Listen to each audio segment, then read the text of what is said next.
I mean, I'd love to start. We were just kind of talking about how things kind of came about. How long had you known Cleve? Like, when did you first? Can you connect the dots there for us?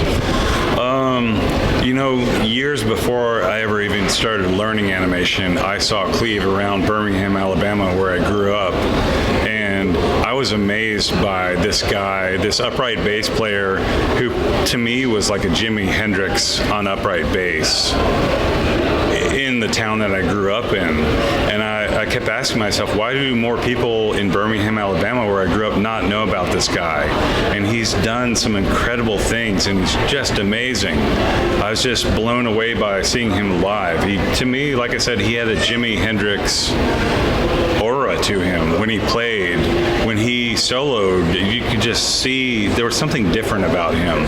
So locally, just as a fan of other people's art and music, I was blown away by him before I ever made any animation. So once I started making animation, I had an idea that I wanted to have a musician and pair it with my animation.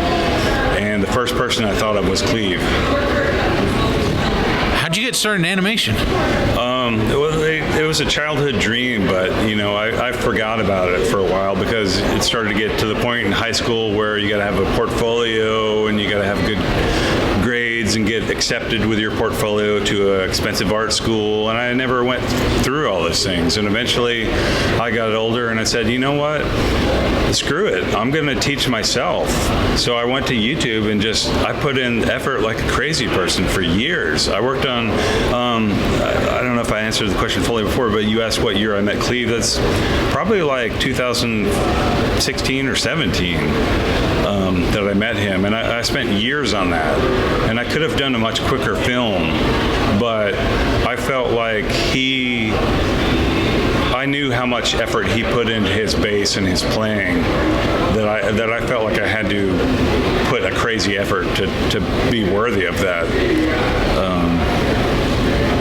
I don't know if I answered that fully. Well, like, the animation's quite amazing. So like we never saw any other versions. So I'm curious, like, when did you know that you had enough time and where it looked like something that he would want? When did I know that it was right? Yeah. After years. I mean, it was I'm self-taught, so it's one of those things where it takes a long time to know.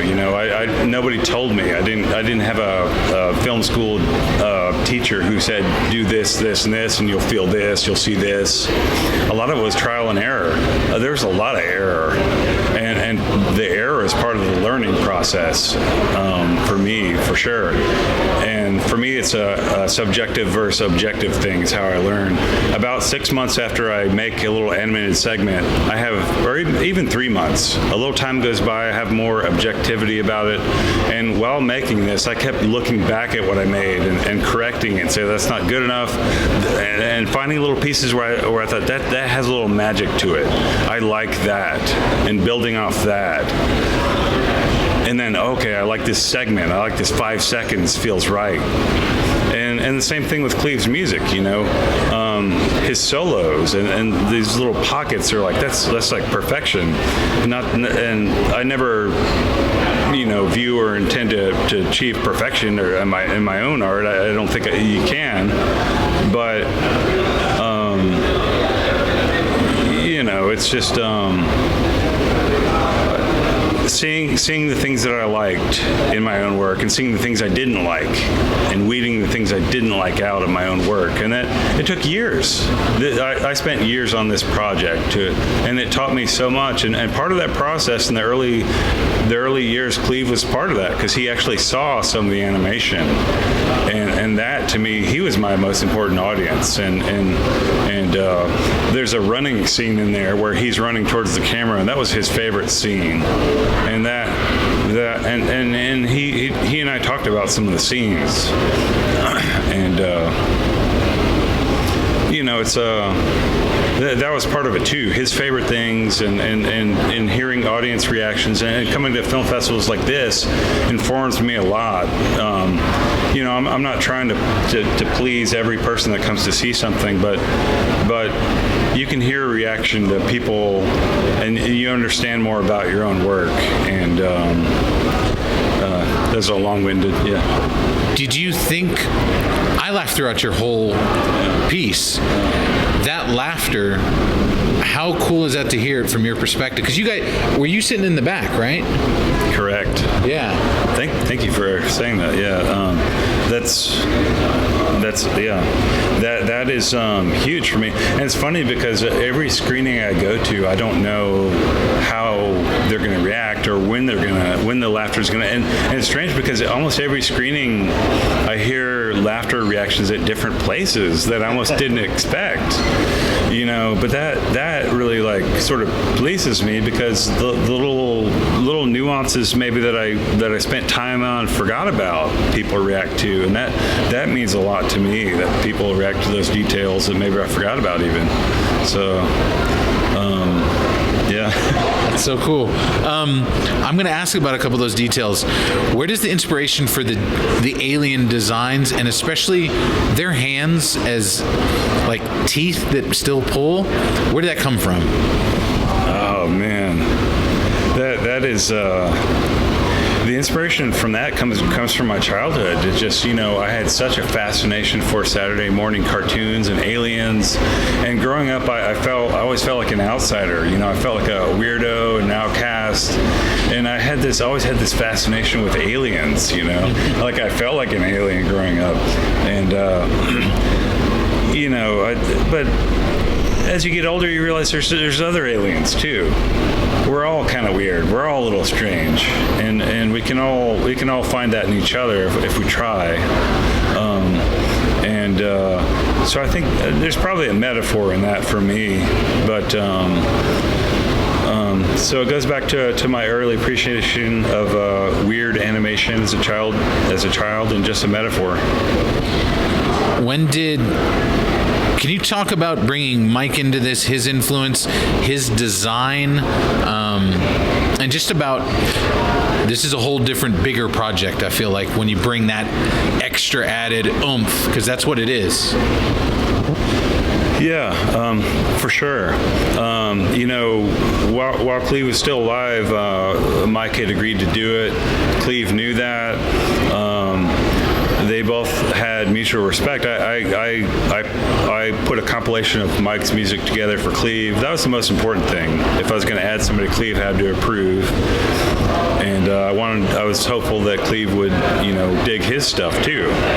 So I played a compilation of Mike's stuff to Cleve, and Cleve just loved it. He listened to it, like he said, the first thing I did was listen back to Mike's stuff like 2 or 3 times more in a row.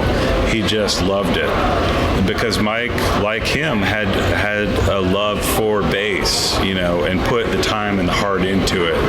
And somebody like Cleve, who's put the heart and time and dedication into his craft, knew and could sense and hear other people had done the same, and so he knew that about Mike, and really appreciated Mike. And so it was the hope was to add Mike earlier. Cleve passed in 2020. The hope was to add him earlier, but it just timing wise didn't work out. But he knew it was going to happen, and he was totally dug the idea. And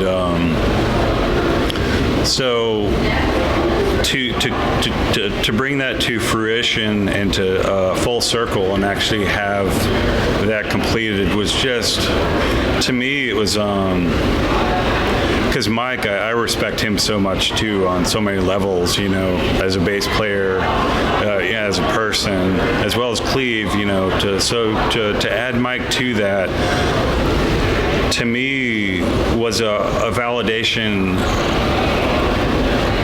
of Cleve and appreciation of him, because I grew up in Birmingham, Alabama, where Cleve grew up, and that's where my appreciation of Cleve came from.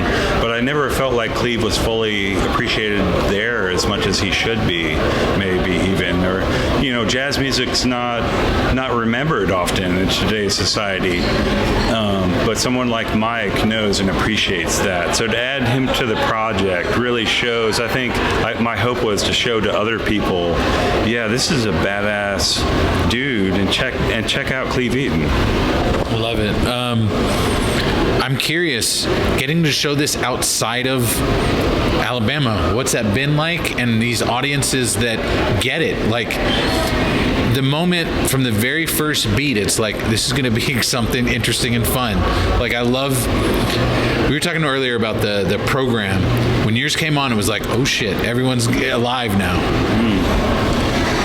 What was it like to show it in other places out of Alabama? Yeah. It's been fantastic. I mean, that, you know, so much effort, you know, all the filmmakers, you know, at Sound Unseen and all these festivals put so much heart and soul into their works, and I put everything I had into this, and so to take it places and to hear people's reactions, it means everything, you know.